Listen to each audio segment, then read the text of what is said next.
Si hablamos de paridad, tenemos que pensar que esto se establece para corregir injusticias y discriminaciones evidentes e históricas. Las mujeres desde siglos, incluso antes de la existencia del Estado mismo, pero centrémonos en lo que es la historia chilena, desde el inicio de la historia han sido postergadas en todo tipo de materias, sobre todo en materias políticas. ¿Cuánto costó que tuviesen derecho al sufragio, por ejemplo? Y una vez que tuvieron el derecho al sufragio, ¿cuántas de ellas ocuparon cargos efectivamente de representación popular? Son muy pocas las mujeres dentro de los distintos órganos colegiados. Sin duda, una injusticia que requiere ser corregida.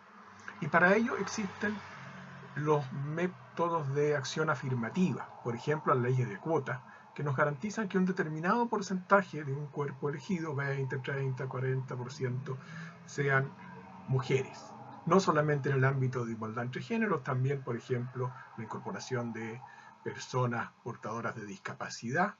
En el ámbito laboral, por ejemplo, existe esto y hay muchos ejemplos. En el acceso a la educación superior en Estados Unidos, donde empezó estas políticas de acción afirmativa para la incorporación de personas afroamericanas que permitiese crear una generación de profesionales.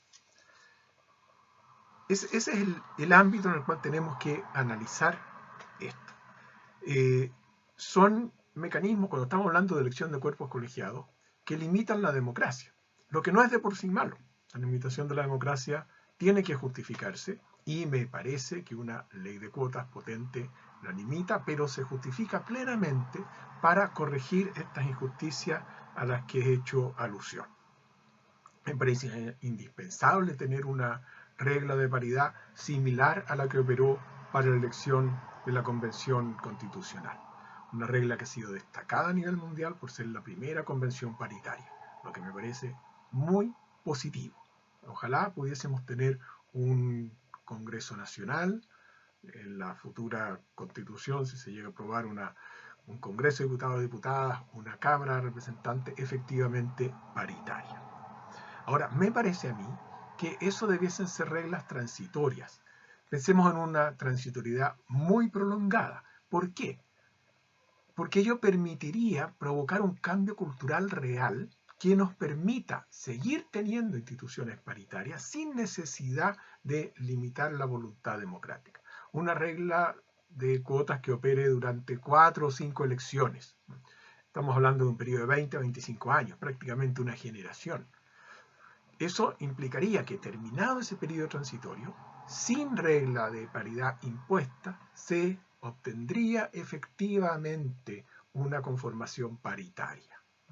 Una conformación paritaria que permitiese que en los órganos elegidos hubiese buena cantidad de mujeres, buena cantidad de hombres, todos representados.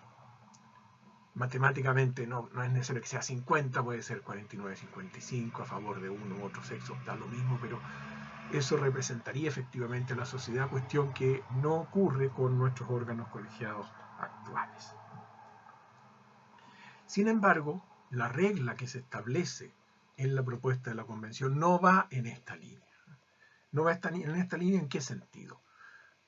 Por un lado, hay que considerar que se impone no solamente a los órganos del Estado, también a otro tipo de entidades, por ejemplo, organizaciones políticas. No podría haber un partido político con un ideario distinto, un partido político que quiera representar exclusivamente a mujeres, un partido político que busque representar a las disidencias sexuales. No podrían operar cumpliendo este ideario porque tienen que tener dentro de su conformación esta regla paritaria. Por otro lado,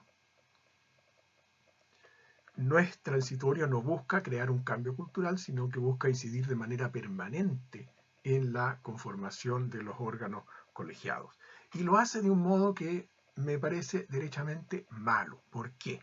Porque interpreta la paridad, como se dijo en la discusión de la convención, paridad como techo, no como piso. ¿Qué significa eso?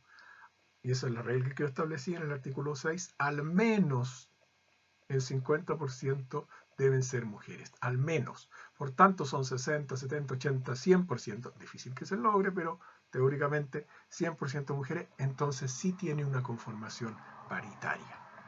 Desde el punto de vista de la definición que de paridad hace el artículo 6. Es decir, no es una paridad en sentido matemático como pudiera erradamente pensarse. Por otro lado, hay que tener en cuenta que el mismo artículo 6 establece que se debe promover una sociedad en que las mujeres, los hombres, las diversidades y las disidencias sexogenéricas participan con igualdad de condiciones y deben ser representadas, lo que es una condición mínima para un ejercicio pleno de la democracia.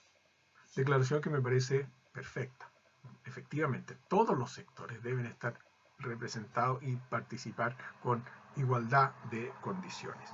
Pero la regla de paridad desdice este principio que el mismo texto constitucional contiene. ¿Por qué lo desdice? Si el 50% son mujeres, o más del 50%, supongamos 60% del resultado de alguna elección, el 40% restante debe repartirse entonces entre hombres, disidencias y diversidades. Por otro lado, no hay ninguna garantía de que este otro sector, que no son mujeres, queden representados. Si quedan representadas solo mujeres, se cumple. Si quedan representadas solamente mujeres cisgénero y hombres cisgénero, se cumple.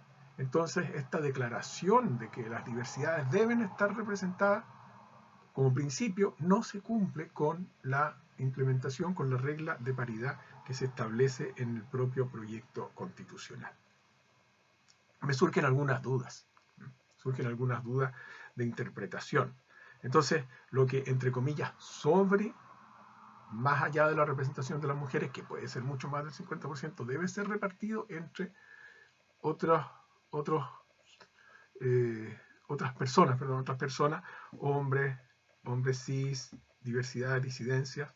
Cuando el texto constitucional habla de hombres y mujeres a secas, ¿está haciendo referencia solo a personas cisgénero? ¿Qué pasa con la diversidad? ¿Qué pasa con las disidencias? Es una duda de interpretación. Porque si declaramos que deben estar representadas, pero se eligen puros hombres y mujeres cisgénero, no van a estar representadas.